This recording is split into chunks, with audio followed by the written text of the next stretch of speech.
Hola alumnos, hoy vamos a ver todos los elementos narrativos para poder hacer nuestro comentario de texto.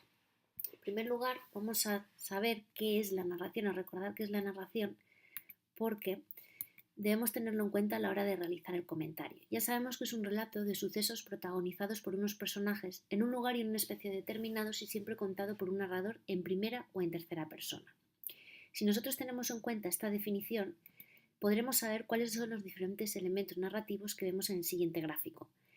Existe un narrador, que es el que cuenta la historia, en el que intervienen unos personajes en una determinada acción.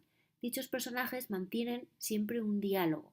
La acción se estructura, como veremos, en unas tres partes diferenciadas, y todo se localiza en un tiempo y en un espacio muy determinados. Teniendo en cuenta esto, podremos saber que el narrador puede ser un narrador interno si habla en primera persona, si es un yo el que nos cuenta la historia, y en función de su importancia dentro de la historia podremos hablar de un narrador que es el protagonista, o un personaje secundario que se ve envuelto en la historia y es el que nos la cuenta, o un testigo que simplemente ha presenciado los hechos y nos da su punto de vista. Por otro lado, un personaje externo es un personaje que cuenta, un narrador que cuenta la historia en tercera persona.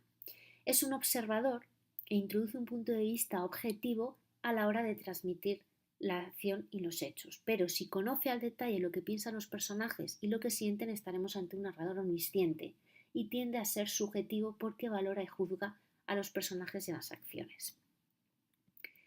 En cuanto a la acción, sabemos que es el conjunto de sucesos que forma la historia y puede tener un ritmo rápido si abundan los verbos de acción y el uso del pretérito perfecto simple, además de las elipsis temporales, que son omisiones de parte de la historia para ganar rapidez a la hora de contar las acciones. Por ejemplo, si decimos que pasó un día o varios meses o al año siguiente, ahí estaremos omitiendo datos que no son necesarios en la acción narrativa.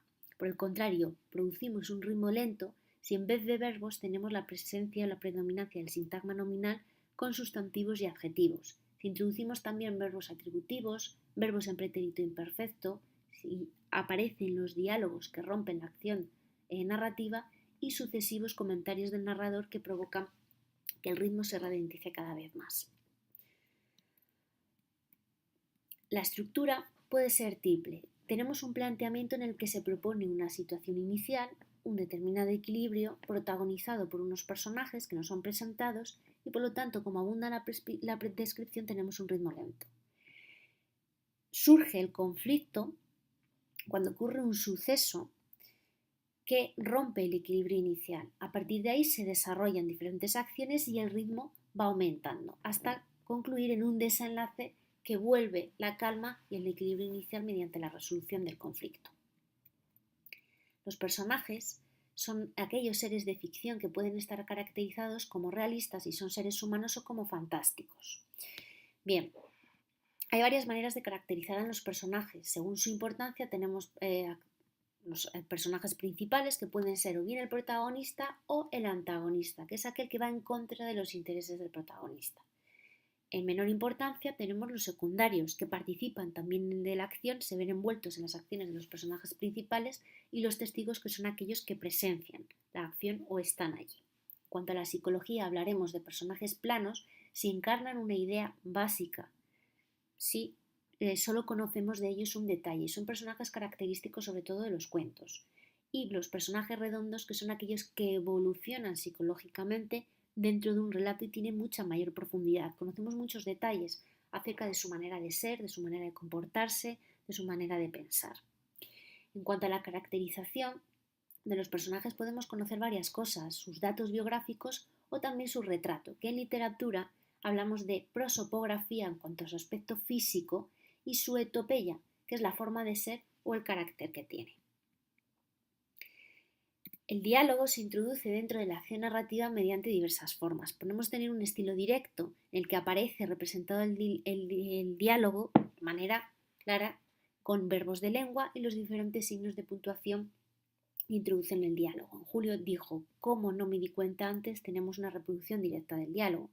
El estilo indirecto sí que utiliza también el verbo de lengua, pero tiene que haber en la conjunción que y las diferentes transformaciones gramaticales. Julio dijo que cómo no se había dado cuenta antes.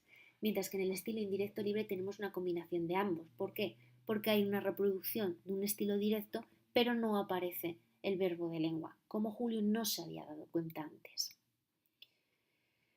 En cuanto al espacio, es el lugar en el que se desarrolla la acción y puede caracterizarse de diversas maneras. Aquí tenemos en este esquema unas simples formas de caracterizar el espacio: único frente a múltiple, algo ameno, agradable frente a algo siniestro que produce desasosiego en los personajes y en el lector, un espacio rural o natural frente a algo urbano, interior frente a exterior o realista frente a fantástico. Aún así, lo importante dentro de los espacios siempre es el simbolismo.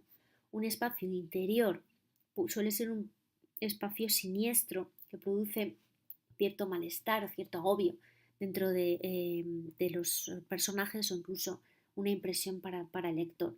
Los escenarios urbanos suelen ahondar en la soledad de los personajes. Por lo tanto, lo importante del espacio, aparte de hablar de los diferentes escenarios en los que transcurre la acción, hay que atender a los simbolismos.